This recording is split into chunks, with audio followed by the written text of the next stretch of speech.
일본 전설의 요괴 두 번째. 가시아 도르코. 주로 나라 시대나 헤이안 시대에 출연한 해골 요괴이며 타이호잔 주샨 타이호라고도 합니다. 교토 등지에서 자주 등장하며 전쟁터에서 죽어 한이 서린 사람들의 원한이 모여 형성된 거대한 해골 모습의 요괴입니다. 보통 사람의 키보다 15배는 더 크다고 합니다. 귀에 방울이 달려 있으며 주로 한밤중에 들판을 거닐다 근처를 지나가는 사람들을 놀라게 합니다.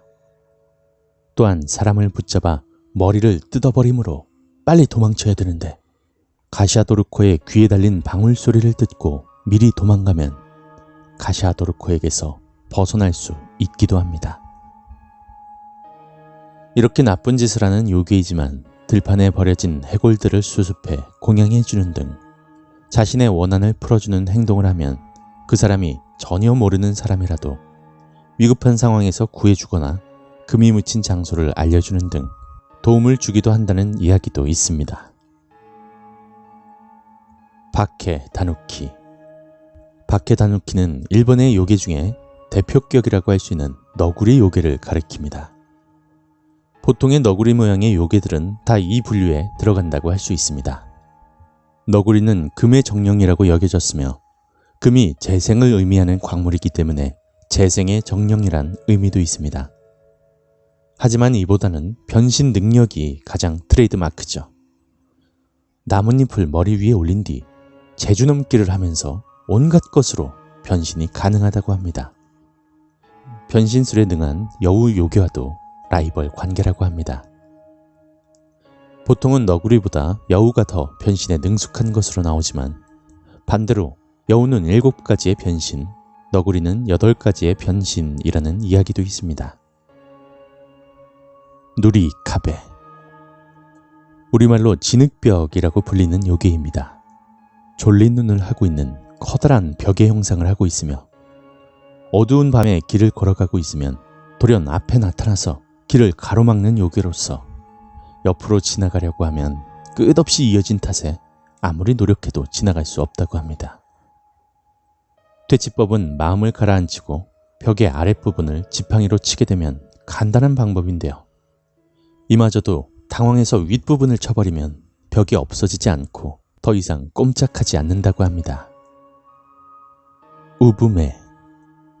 여성이 출산 도중에 아기가 사망하여 그 슬픔으로 인해 요괴가 되었다는 설도 있고 출산 도중 아이는 무사히 태어나고 대신에 자기 자신이 사망해서 그 아이를 지키고 싶은 마음에 요괴가 되었다는 설이 있습니다. 그리고 혹은 임신 도중 사망해서 요괴가 되었다는 설도 있죠. 아무튼 이러저러한 이유로 요괴가 된 이 여성은 밤마다 피투성이의 모습으로 아기를 안고 숲이나 마을을 헤매며 지나가는 사람을 어떤 방식이든 유혹해서 잡아먹는다는 이야기도 있고 상대에게 아기를 대신 안아달라고 하면 그 상대는 아기의 무게에 짓눌려 압사한다는 이야기도 있습니다. 또 어떤 이야기에선 새의 모습으로 활동해서 아이들을 잡아먹는다고도 합니다. 그래도 요괴 주제에 친절함이라도 남아있는 것인지 어떤 전설에서는 우부메를 도와준 사람한테 괴력을 선물해 주었다고 하네요.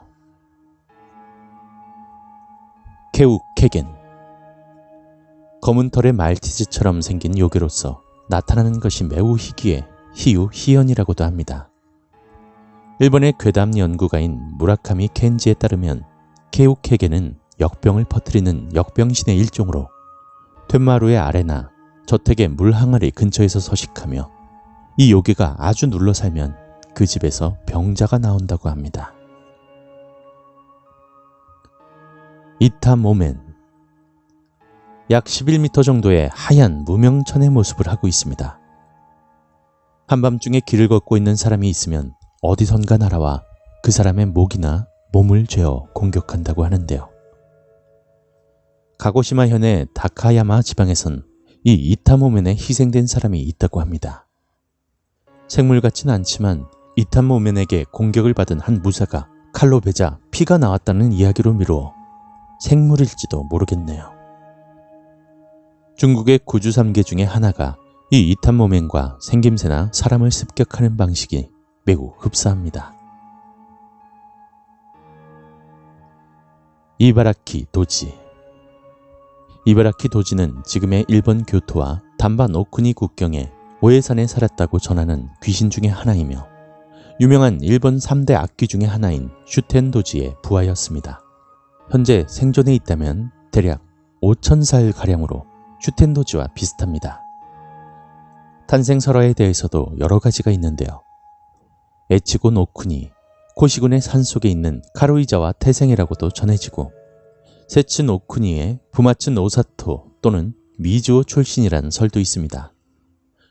그 외에도 이것저것 여러 가지 설화가 전해지고 있는데요. 이바키 도라지는 태어나자마자 송곳니가 나 있었고 눈초리가 매우 무서웠다고 합니다. 여러 가지 이야기가 있지만 공통적인 것은 우연히 피를 핥아 맛을 본 뒤 그 맛에 중독되어 귀신이 되었다는 이야기가 전해집니다. 이누호. 에이메현에 전해져 내려오는 닭과 유사하게 생긴 붉은 벼슬을 지닌 괴조, 바산 혹은 바사바라고도 합니다.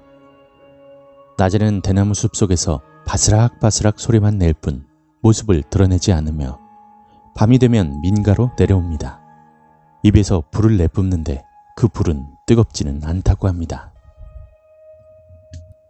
나미하게. 오니의 일종입니다. 나가하게라고도 하며 험상궂고 붉고 푸른 오니의 모습을 하고 있고 지프로 만든 도롱이를 입은 채 부엌칼이나 방망이 등을 들고 다닙니다. 일본 전역에 존재하는 이 오니는 일반 오니와는 다르게 섣달 금은밤에 게으름뱅이나 기타 악한 사람들을 혼내준다고 합니다. 그 때문에 오가반도에서 매년 섣달 금음날마다 남아하게 차림을 하고 축제를 한다고 하네요. 테노메. 노인의 모습을 하고 있으며 특이하게도 눈이 양손바닥에 나 있고 정작 얼굴에는 코와 입만 있는 것이 특징입니다. 손바닥의 눈으로 사람을 찾아 덮쳐 잡아먹게 되는 요괴입니다. 한 어리석은 젊은이가 담력 시험 삼아 테노메가 자주 다니는 묘지에 갔으나 결국 테노메에게 잡아먹혔다는 이야기가 있습니다. 전승에 따르면 불안당에게 살해당한 장님의 원혼에 의해서 이런 요괴가 탄생한 것이라고 하네요. 전설의 1번 요괴 두 번째 시간이었습니다.